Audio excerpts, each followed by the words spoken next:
Evening, everybody. So for those who have joined us tonight, thank you once again, and those coming in. I'm Sarah, the product manager for Dive and Regal. I will see some of you at shows. I might even help with booking of your holidays every now and again when we're super busy like we have been so far this year, which is fantastic. And as more people book their holidays, more destinations open up, travel's getting easier again, and we're off back underwater again. So that's really great news for everyone. So let's get you back out there. Philippines has been opened up for a little while now. Grenada's dropping testing soon next week. There's lots of things going on all the time. And our e-news today had a link to a blog with all the current information. And always see that on our website. Tonight we're joined by Danny Copeland. Hi, Danny. Hey. Danny, when he's not working for the BBC in all kinds of places all around the world, being a diver and a cameraman and conservationist and everything else that he does, which is amazing, he comes to play with us and take you guys to some great destinations around the world to learn more about and encounter megafauna such as whale sharks and manta rays. This particular trip we've timed well with the full moon at Hanifaru Bay in the Bar Atoll in the Maldives to maximise your opportunity for manta ray encounters and a few whale sharks here and there, as Danny will let you know in a minute. The boat we're using is the Munima, which is a kind of traditional, nicer style Maldivian boat. It's part of a small fleet from the Eco Pro Divers company, which also feature on our website. They have the Eco Blue and Blue Shark 1 boat, which is a smaller one, which spends a lot of time down in Formula with the tiger sharks. We have the whole boat, and we have a few spaces left on the trip.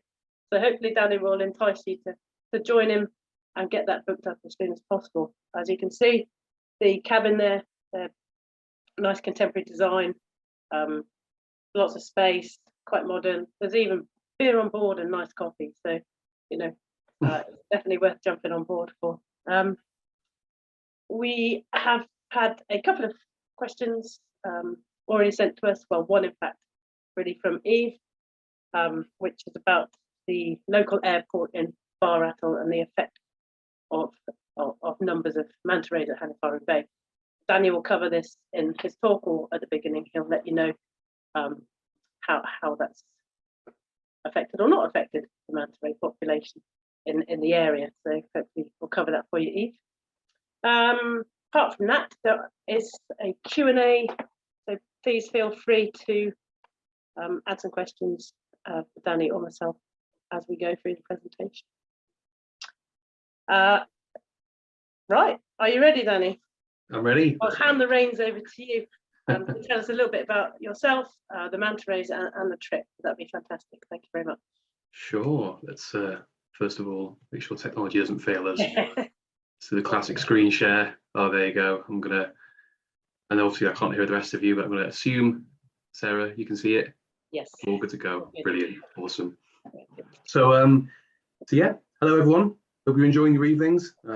As Sarah's mentioned, as you can see on the screen as well, my name is Danny. My name is Danny Copeland, and I will be joining you as the trip leader on this visit to the Republic of the Maldives.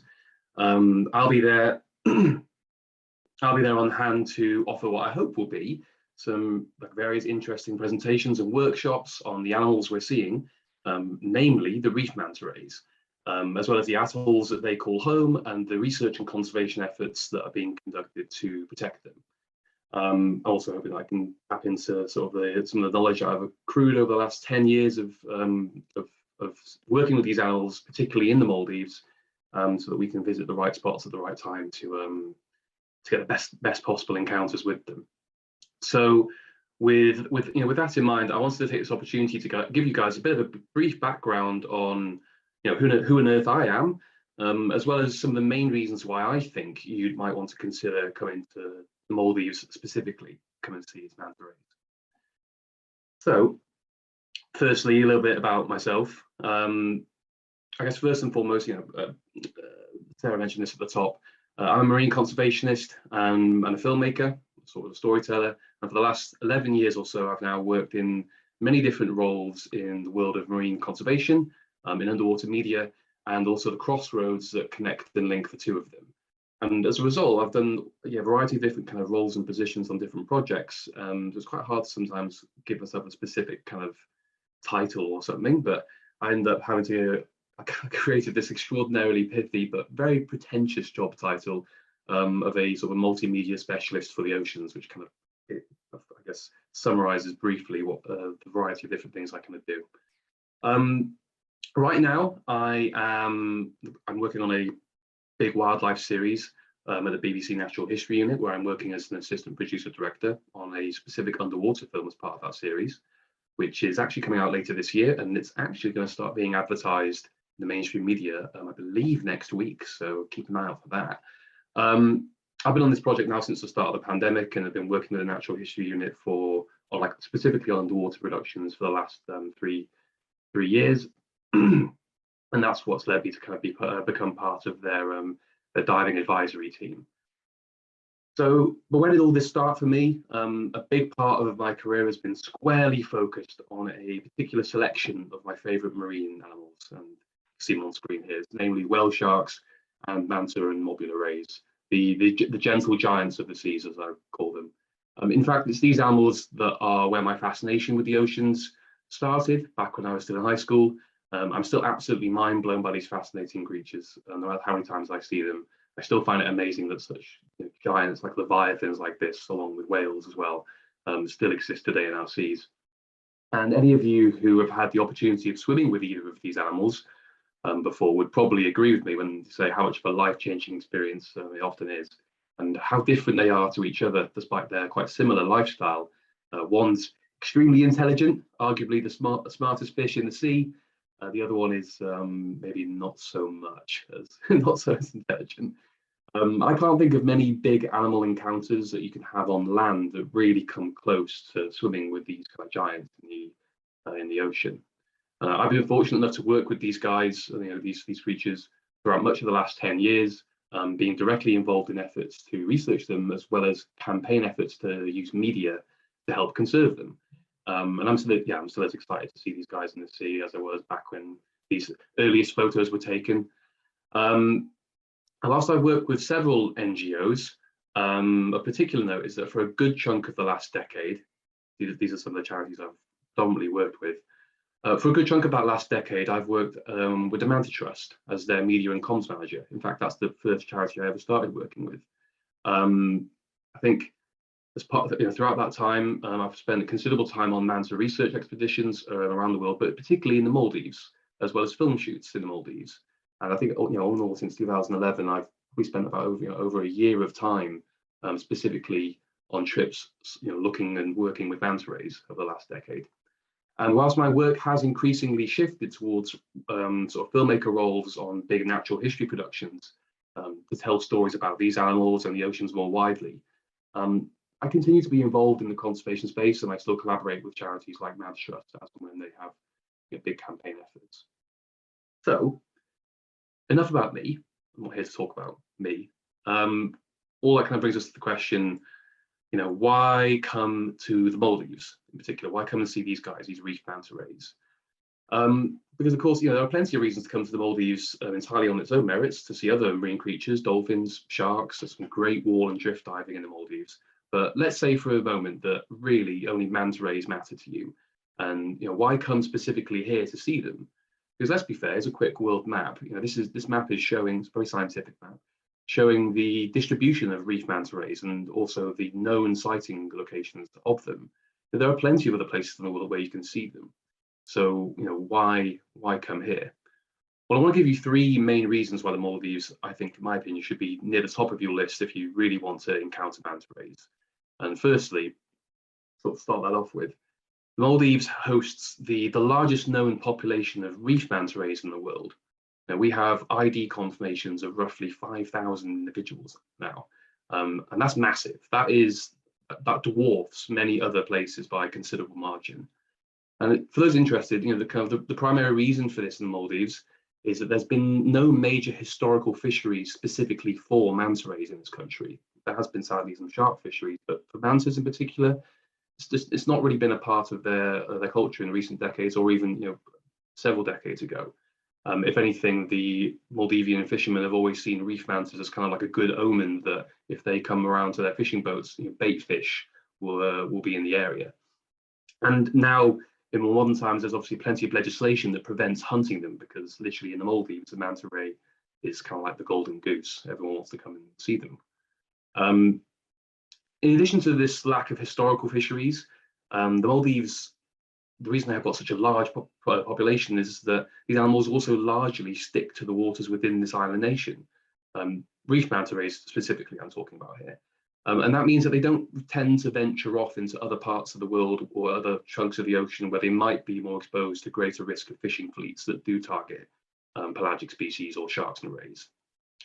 So in addition to there being thousands of reef manta rays here, the population is also arguably one of the most studied populations of manta rays in the world. Like with many marine animals, we still have many big questions and mysteries surrounding their life history. But in the case of the Maldives, we've come to learn quite a lot about them now. And this is owed entirely really to the Manta Trust's Maldivian Manta Ray project, their founding project, and the network of dive centres and local Maldivians that have supported them over the years. They've now been studying reef manta rays across the Maldives for 17 years. And they've in total collected over 75,000 ID sightings of them, of at least, as I mentioned, 5,000 known individuals, as well as starting to uncover and slowly learn about the mysterious population of seasonal oceanic manta rays that are in the country as well.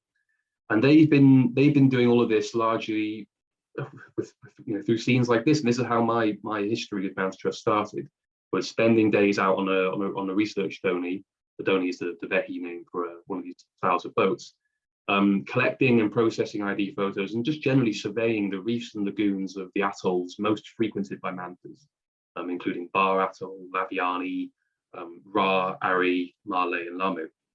And thanks to all their research, we have an increasingly clear picture of their population and a growing understanding of their feeding behaviours, their preferred cleaning stations, their migratory behaviour, and how all of this is connected to the environment.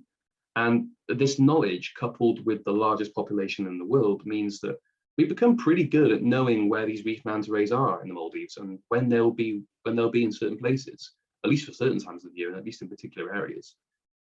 Which leads me to my second point. For this trip, off the back of all that knowledge, we've timed it so that we are in the best location at the best possible time.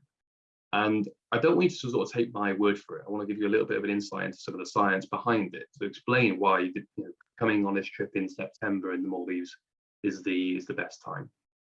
To start off, here's a world map. Here's the Maldives, in case you're not familiar with its location.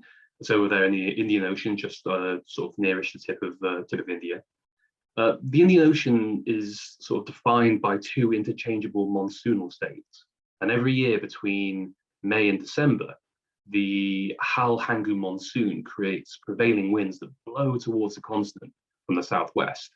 And it reaches its peak somewhere between, obviously varies every year, but it reaches its peak roughly between late July and September. Now, in this process, the winds collide with the Maldives, and which itself, the Maldives is a plateau standing tall above the seafloor of the Indian Ocean.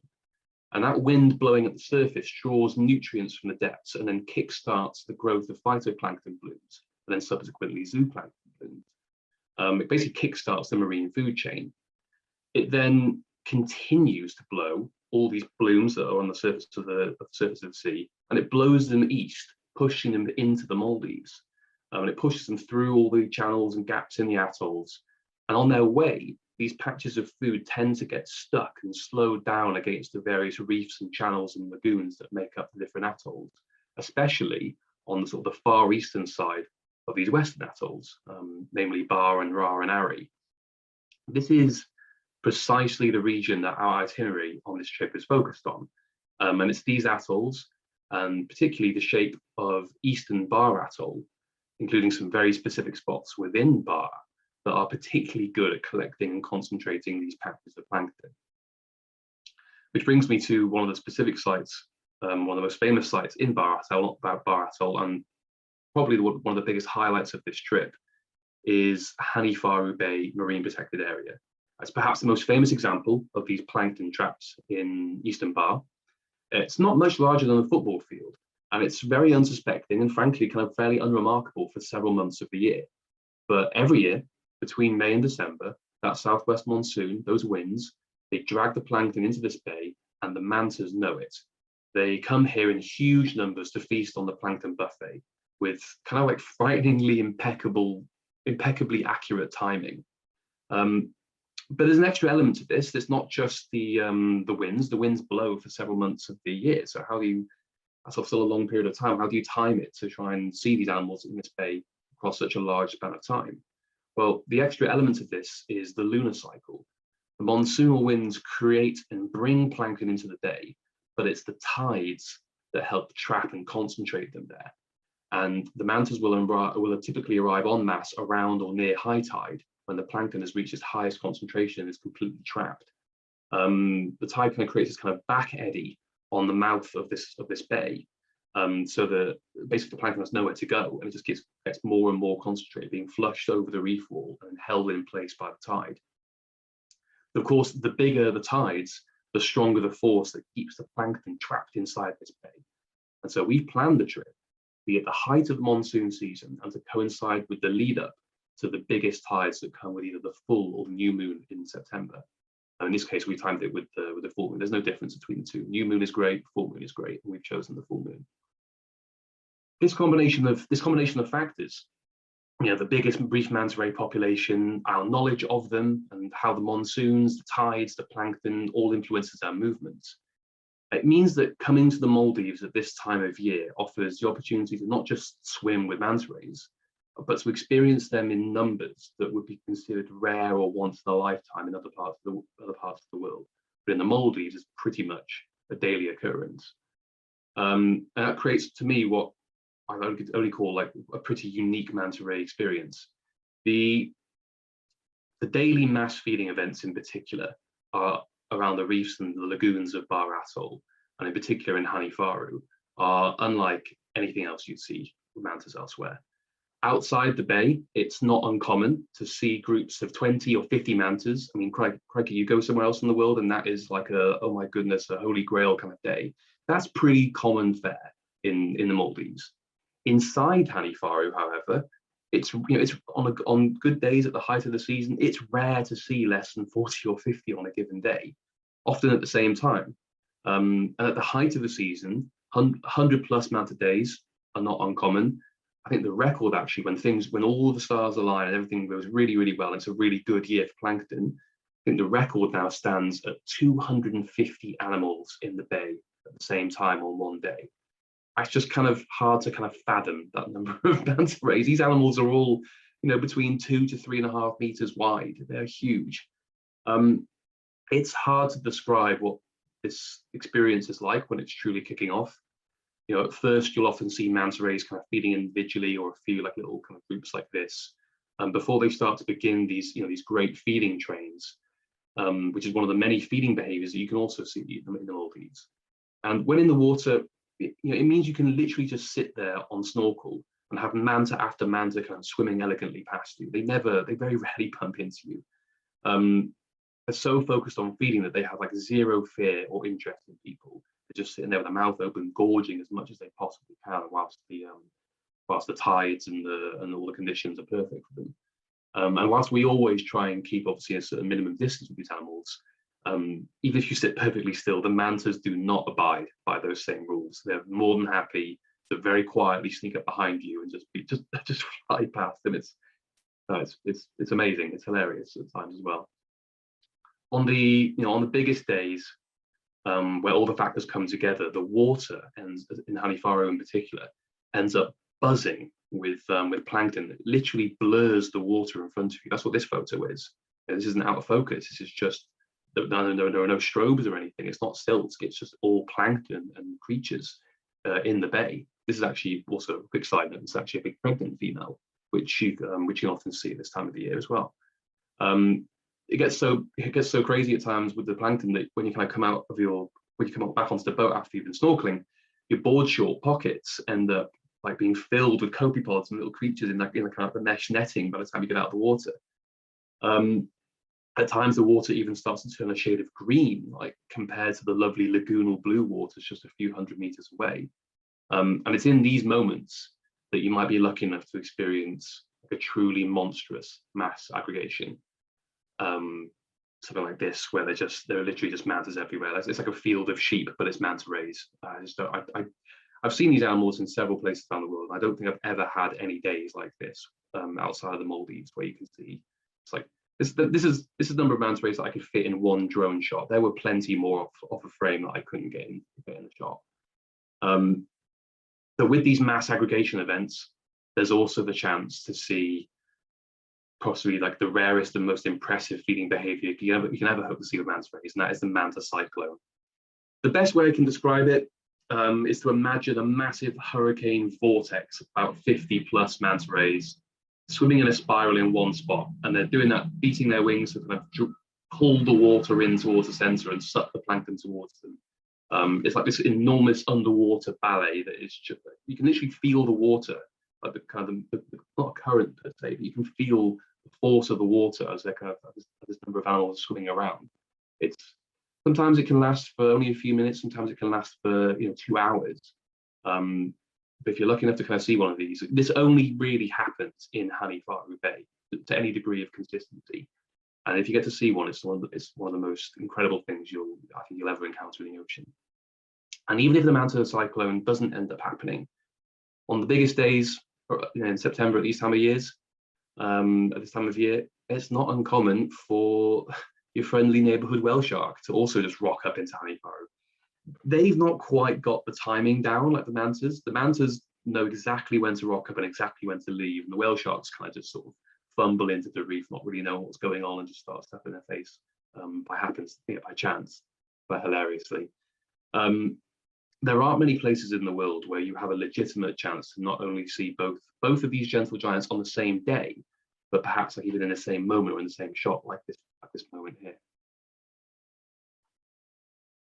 Equally, you can also just see them outside sometimes they never quite make it into Hanifaru. They don't quite have the smarts to kind of make it in there. So you might be one of those situations where you go and see manta rays in Hanifaru, and then you jump on the boat, you go outside the bay, and there's just a whale shark feeding nearby, and you sort of sitting there with them for the next 2 hours. Pretty standard casual day in and around Bar Atoll and Hanifaru. Now, a few extra points to kind of make. It's worth mentioning that whilst we are visiting in the monsoon season, and that does bring strong winds, and it can bring impressively stormy days at times, it's rare to have days and days of awful conditions. Don't think just because it's monsoon, it's, oh God, it's going to be absolutely awful, or it's not going to be sunny. And this photo is of the island that's a part of the Hanifaru Marine Protected Area. And this was one I took in like September 2018. This is in the middle of a really special fortnight where every day the manta sighting records were being broken, and you weren't sure if you were going to see 50 manta rays, 100 manta rays, a couple of whale sharks, or even some dolphins swimming amongst them. And this weather held for like 2.5 weeks. It's pretty normal. Even if the weather conditions do ever have a period of being bad, it's exactly those conditions that fuel these strong plankton blooms, and it's these conditions that create the big feeding events that happen in the few days that after the winds have gone. So it's not always a bad thing, actually. If it's dead calm and flat, that's actually a bit of a warning sign. It's also worth mentioning that obviously on this trip, we're not just in Hanifaru. In Hanifaru, you only snorkel with manta rays. You don't dive with them. You're not allowed to, because it's a very well managed marine protected area. But of course, there are plenty of other spots around Bar Atoll, around Ari, around Ra, where we can go and dive with them. And you can go and see them probably best of all on one of the several cleaning stations that we've been researching, Manta Trust have been researching over the last 10 years. So on the trip, we'll be diving on some of these across all the different atolls. And on these dives, you can have an entirely different encounter with the manta ray. One where their mouths are closed, they're not just gorging on food. And they're in this kind of far more relaxed and inquisitive, almost like angelic state where they're just cruising around the reef, flying over you in sort of a cyclical nature, whilst being cleaned by the various kinds of reef fish. It's very different to seeing them near the surface feeding, but it's no less special and no less magical. It's just an amazing kind of juxtaposition. And it also, yes, it also offers a chance to try and capture your own shameless manta selfie, which I am unapologetically quite good at actually at this point. Anyway, that's that's enough from me. I hope this kind of gives you guys a bit of a taster for who I am, and why I think you should seriously consider a trip to the Maldives if you've always wanted to swim with a manta ray, or even swim with 100 of them. The Maldives is the best place I've visited personally. It's the place I've visited more than any other. And I'm excited to see some of you guys join me to dive with one of what I consider to be one of the ocean's most charismatic animals, and to hopefully also snorkel in Hanifaru to see what I consider to be one of the greatest natural events in our ocean. Thank you very much. I'll hand it over to back over to Sarah, and we'll do some Q&As. Cool. Thank you very much, Danny. That was a special little. Excuse me. I'm just trying to get my camera back. Let's click that button instead, shall we? I thought you were getting emotional there, Sarah. Oh, I'd love to go. Wonderful place. Wonderful place.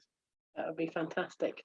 So as you said, you've been a few times before, and lucky enough to be there and do some research and have a fantastic time with a smorgasbord of mantas and whale sharks and stuff. Just if we could just quickly go back to the question that Eve sent in about the airport. Yes. If you could just let her know. So the question, if I remember correctly, was has the airport, that's the local Bar Atoll airport that's been built on Daravandhu Island, has that had any meaningful impact on manta ray sightings and things? Numbers, yeah. That was right, wasn't it? Yeah. Yeah. I'm sure he was in the chat and can correct me if I'm Yeah, butchering the question. The short answer to that is no. It really has had no discernible impact. The airport has been there now, off the top of my head, I think it's been there since 2012, because it wasn't there the first year I was in the Maldives in 2011. Actually, it's interesting, a bit of interesting history. The airport was originally being designed to be built on Hanifaru. Like they were going to wipe out the whole. It was increasingly becoming known as this amazing manta spot, but they were just going to build this airport across the entire bay and island and wipe the whole thing out and dredge it. So one of the big conservation success stories of the Manta Trust and the Maldivian Manta Ray project was that they were a big part of convincing them, no, this is a massive, this is very important for the animals, but also a really important thing for your tourism. Let's build the airport down the road instead. Don't build it here. So the airport's been there now since 2012, and I've been back nearly every year since 2012. And I've seen no discernible impact on, just speaking personally, I've seen no discernible impact on numbers.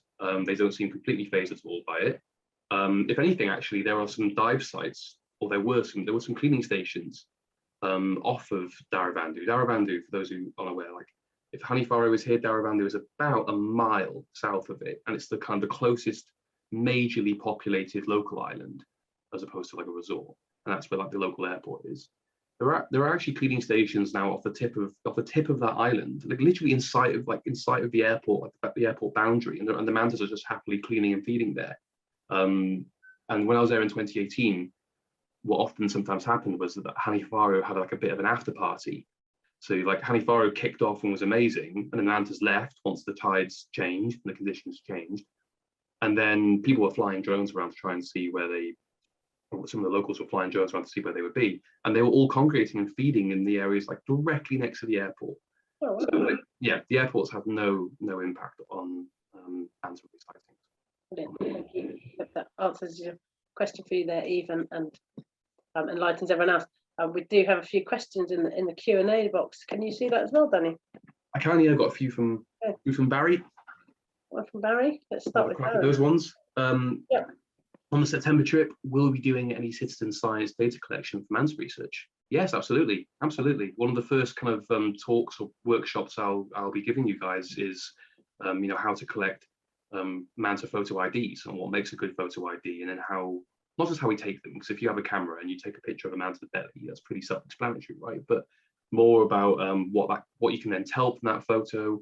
And I still have access to them, and I still regularly obviously talk to the Manta Trust. We have access to their databases, so we can sit on the boat and we can flick through some of the databases for the most commonly cited few hundred manta rays and try and find the individual that we might have seen on that day. It's particularly good for the dives on the cleaning station, because you have loads of opportunity to really interact with one or two individual animals. You've got more than one chance to get a few decent photos of them, and then we can look through the database and go, yeah, this is the animal. We've seen it 50 times in the last 20 years. It was pregnant last year, but not this year. Yeah, very 100%.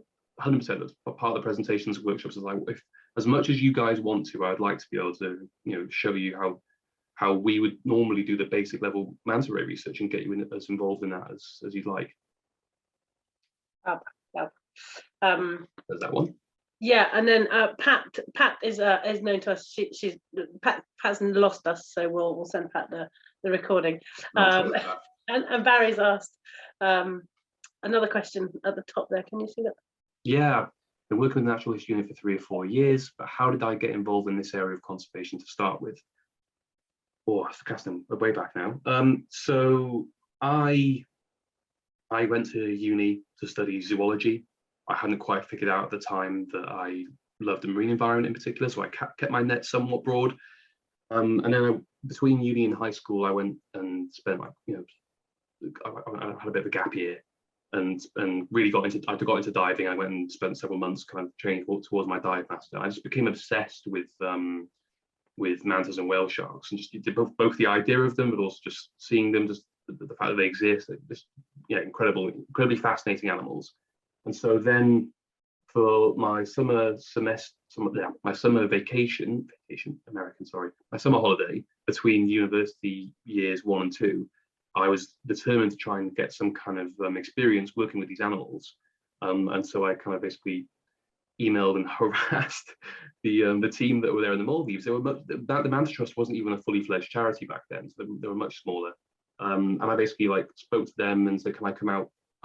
I'll pay everything I can. I've worked I've worked whilst I've been studying. I'll come over and pay my way. And that's essentially how it happened. They said yes to me, because I probably had dive master skills as well, so I could actually be useful in the water. And I spent 3 or 4 months literally just going out on the water every single day with them, studying them. And that was the beginning of that, and that's how that kind of snowballed into me sticking with the Manta Trust. As they were a small charity growing, I kind of found ways to still work with them and be involved with them. I started to work with some other charities NGOs that work with whale sharks.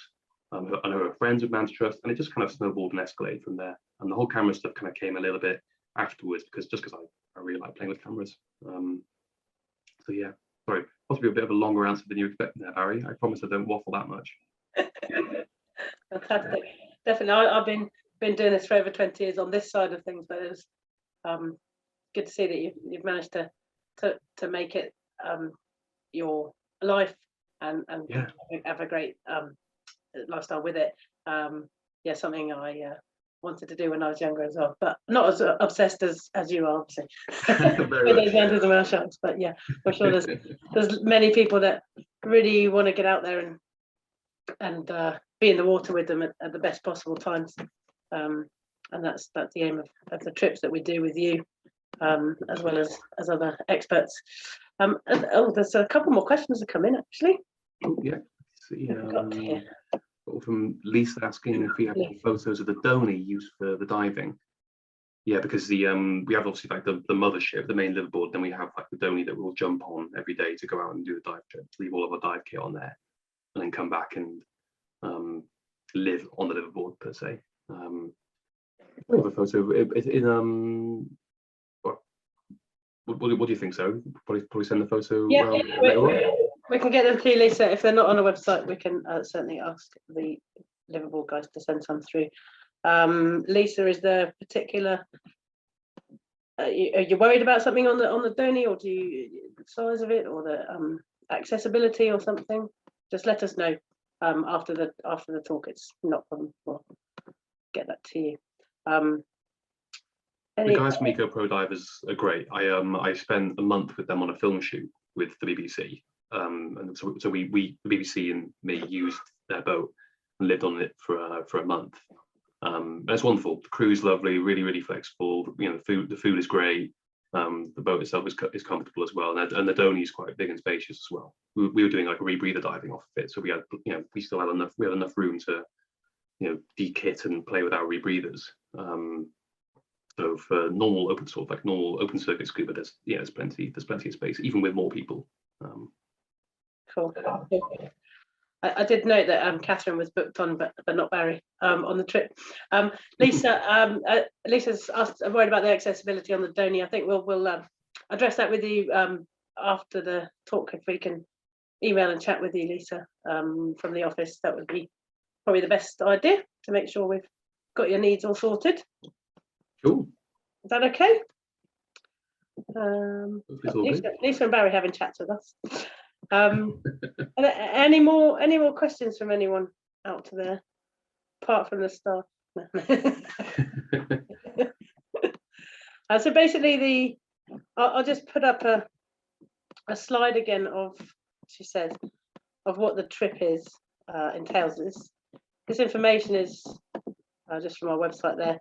So the trip is 10 nights on the Munima liveaboard. That's an older one that Danny's been on another trip, but just to give you I love that picture of they're just there. Just there waiting for you. Yeah. That we've got quite a few people booked on already, which is fantastic. We can the flights from the UK, 10 nights on the boat, all meals, 2 to 3 dives a day, snorkeling as much as we can in Hanifaru. Obviously there's permits, so sometimes we're in, sometimes we're just on the outside. We've chartered the whole boat and we have Danny on board, so essentially the time, the trip, the safari is not set in stone.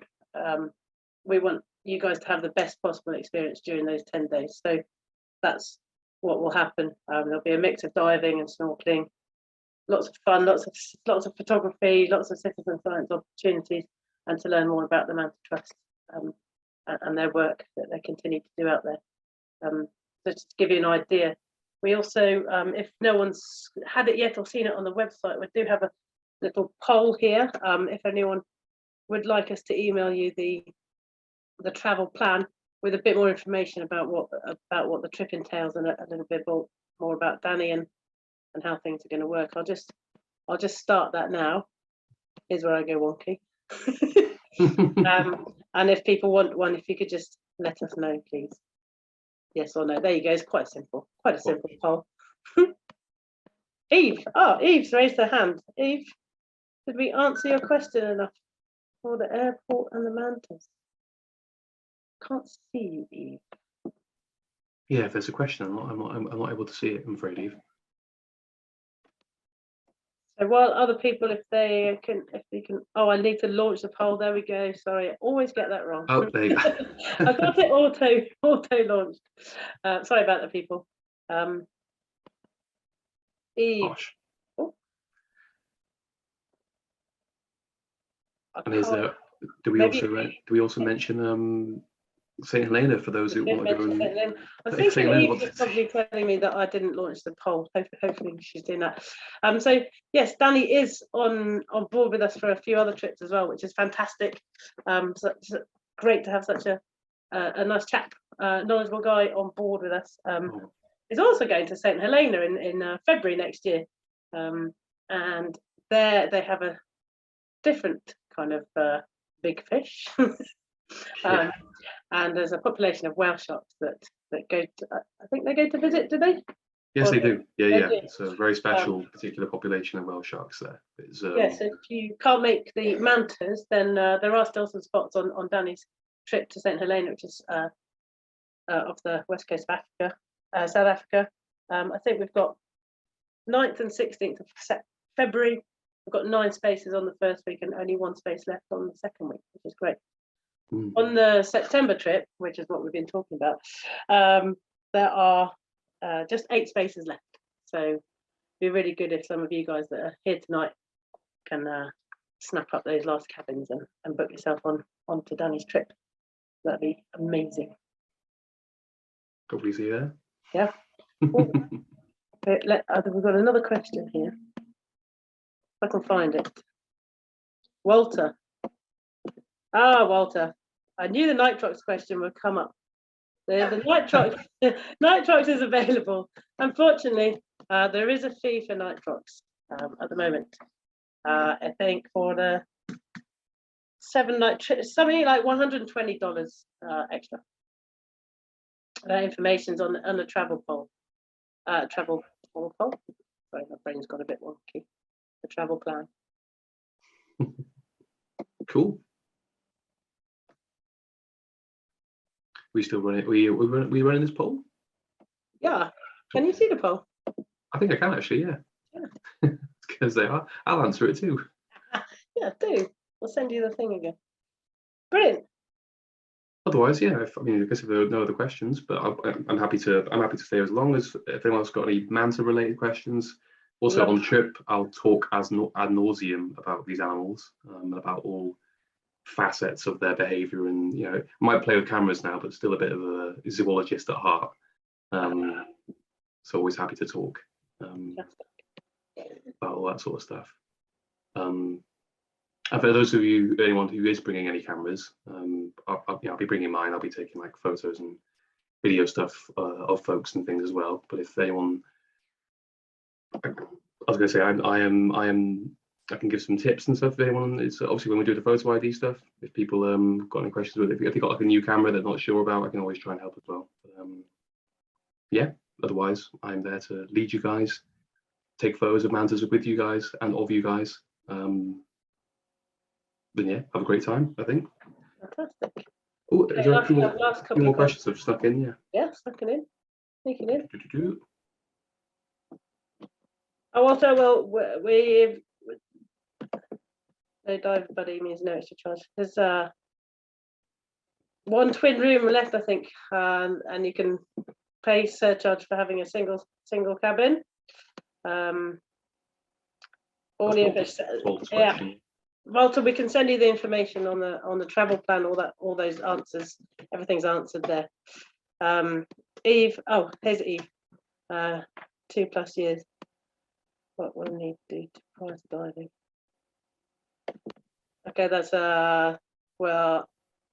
Again, Eve, if we just are in touch after this with the guys in the office, we can talk you through the recommendations for getting back in the water. Hopefully. Then Barry's asked, is it just reef mantas in the Maldives, or do you get other species such as the oceanic or mobularies in the area because of the plankton? Yes and no. So there is a population of manta rays, oceanic manta rays in the Maldives. Really, we've only kind of discovered or kind of realized that they are a thing that kind of exists there. Really, in the last several years, they predominantly are found and seen, though, at this time of the year, like now, down in Formula and like Adu Atoll, down in the far south of the Maldives, and they're very seasonal. Like they seem to rock up for like a month or so, and then they just disappear without a trace.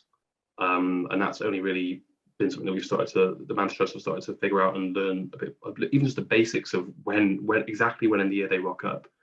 They've only started to figure that out in the last several years. Aside from that, you can get oceanic manta rays rocking up in Bar Atoll during the southwest monsoon, but it is rare. We had one in 2018.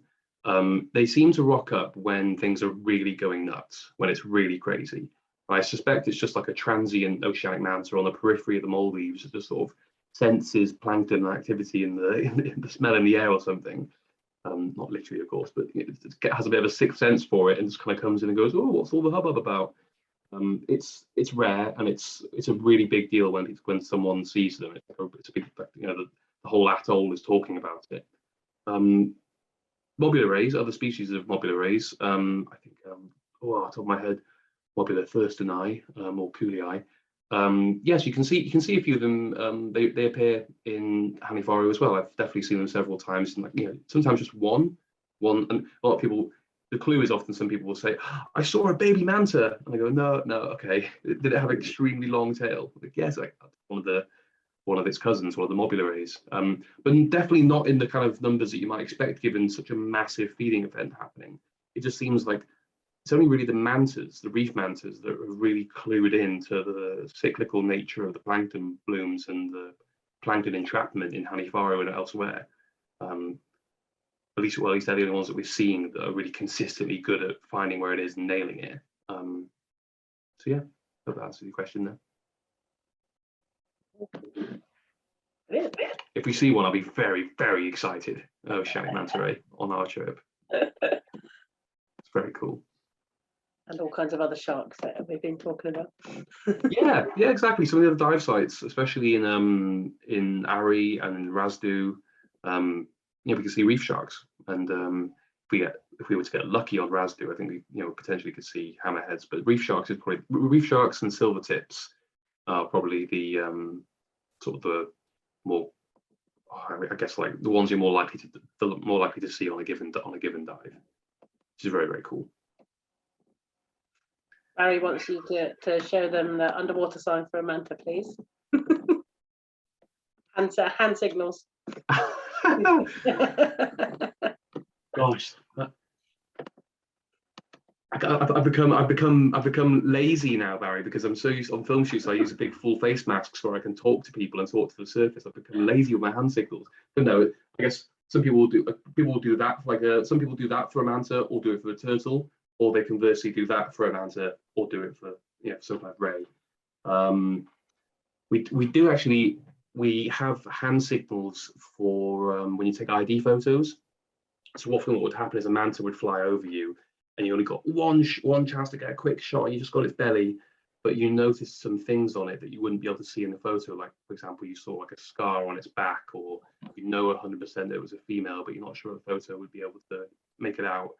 So we'd often take photos of our hands or these various hand signals to kind of indicate what they would be. So I can show you some of those ones as well. They're really simple. Normally, though, the signal, I guess, underwater is like I tend to hear someone screaming down their regulator. And so if I haven't seen one myself, I hear flying over the back of me or something. Sounds like magnificent mayhem. I'm not sure we'll need the sign for manta on this. No, it's always just hit listen out. Fab. Okay, people, I think we better wrap it up there. Thank you very much once again for attending. The travel plans will be sent to you tomorrow, and any questions, please just email them in and we'll get back to you as soon as we can on that. And of course, if you want to book, we just need a small deposit, and then we'll get all the flights booked and off you go. Simple as that, really. And once again, Danny's joining us in St. Helena in February, in case anyone wants to learn more about that. Please drop us an email. Fantastic. Thanks once again, Danny. It's been a great insight into the Maldivian manta rays, and I hope you have a fab trip. Cheers. Thanks, Sarah. Thanks, guys. Thanks, everyone, for coming. Hope we see some of you soon. Awesome. Thanks very much. Bye. Bye, everyone.